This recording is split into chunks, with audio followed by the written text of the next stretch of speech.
Hi, friends. I'm retired pastor, teacher, theologian Papa Dale. And today's Bible lesson is Almost a Banana Slug? Now, I've been serving Christ and studying the Bible for over 50 years. You can see more about me on the playlist in a video titled Papa Dale Intro. Please listen to this lesson or any Bible teacher with caution. 1 John 4:1 says, "Dear friends, do not believe everyone who claims to speak by the Spirit. You must test them to see if the Spirit they have comes from God, for there are many false prophets in the world." Now, false teachers are rising up in these end times, and they cherry pick verses and take them out of context and find proof texts to support their favorite but false doctrine. So be cautious. Every teacher will sound believable, but they must be consistent and congruent with the teaching of the entire Bible, or else the teaching is false. Now, Almost a Banana Slug. It's kind of a playful title, but it also has some serious implications as well. One idea atheistic naturalists often promote is the notion that humans and chimpanzees share an overall nucleotide sequence identity of 98 to 99% of their genome. This assertion is intended to give support to the notion for the validity of evolutionary biology and universal common descent. That sounds like a lot of similarity, 98 to 98%, and it is on a percentage basis. However, there are many differences between the two genomes at the level of individual genes. When you're talking about a pool of pieces of information that numbers literally in the billions, the 1 to 2% difference represents a huge dissimilarity. One estimate suggests that there are approximately 40 million nucleotide differences between the human and the chimpanzee genomes. 40 million is a big number numerically, even if 98 or 99% seems small. Some people will say the difference between the two species occur primarily in the less critical, non-coding regions of the genome, rather than in the coding regions where genes are located. Therefore, they are not important. But 2 points can be made about this. One, even small differences in coding regions can have significant impacts on gene function and can contribute to differences in phenotype between the two species. Two, while coding regions are primary, the most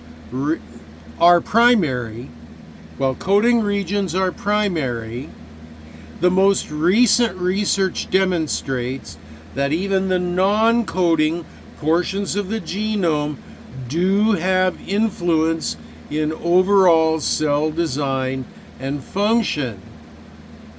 Don't let the manipulation of numbers draw you into a lie that is supposedly science-based. Mark Twain said, "Figures don't lie, but liars figure." Confirmation-biased manipulation of information leads to false conclusions. Humans do share a high percentage of DNA, but not only with just chimpanzees, but also with many living things. We share these percentages with the following things: dogs, 94%, cats, 90%, cows, 80%, fruit flies, 60%, and banana slugs, 70%. Does this mean that we are 70% banana slug or 60% fruit fly? Data used this way is an unsuccessful, atheistic, and evolution-based attempt to prove the universal common descent of man, to falsely give this lie some sort of scientific basis, to bolster its believability, to say it is proven true by science. It is not. No hypothesis is objectively provable. That's why in law, criminals are found guilty by the preponderance of evidence, not by objective proof. In science, repeat an experiment 10,000 times, and there is never any guarantee that on test number 10,000 plus 1, the result will be the same. In law, science, and in life, we live by a principle called inference to the best possibility. Sir Arthur Conan Doyle said, "Once you eliminate the impossible, whatever remains, no matter how improbable, must be the truth." Bottom line to that is, consider all hypotheses, but affirm only the best. We assume and accept the order and regularity of our world to be dynamic. We accept that on faith. There is always a bit of subjectivity involved in this. Soviet secret police chief Lavrentiy Beria famously said, "Show me the man and I'll find the crime." In effect, he was saying, I'll manipulate the data so as to be convincing that an innocent man will be declared guilty. Or, by data manipulation, the guilty can also be declared innocent. The jurors in the O.J. Simpson trial refused to accept DNA and fingerprint evidence inferring Simpson's guilt, and they declared him to be not guilty. Now, this reduces to what a person is convinced of or is willing to think is believable, especially in matters of philosophy or religion, what are called the soft sciences. People will believe what they choose to believe. They will search the data for the evidence that confirms their prior belief and disregard the rest. Usually, this is because the implications from these challenge the individual to change their lifestyle. People don't want to do that.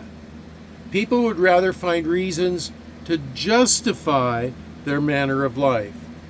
Now, for me, the inference to the best explanation is that the same architect, the great designer of all things, just simply used similar structural plans in the design of many things. So, you've got to be careful when you hear people quote science to support their atheistic beliefs. Or you might think yourself to be almost a banana slug.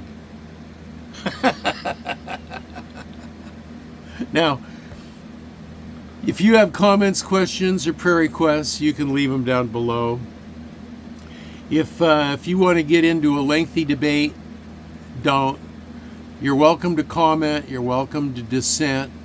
But if you are obviously someone who is committed to your own beliefs and all you want to do is to promote your own ego on my channel, don't. I'll just delete you. So, this is your old pal Papa Dale. If it's truth you're interested in and you want to hear the Christian point of view about truth, this is where you want to be on this playlist, on this channel. And until the next time, this is your old pal Papa Dale signing off for now, saying I'll be praying for every one of you that watch this video, that you will be well and that you'll be blessed. That's 2 thumbs up.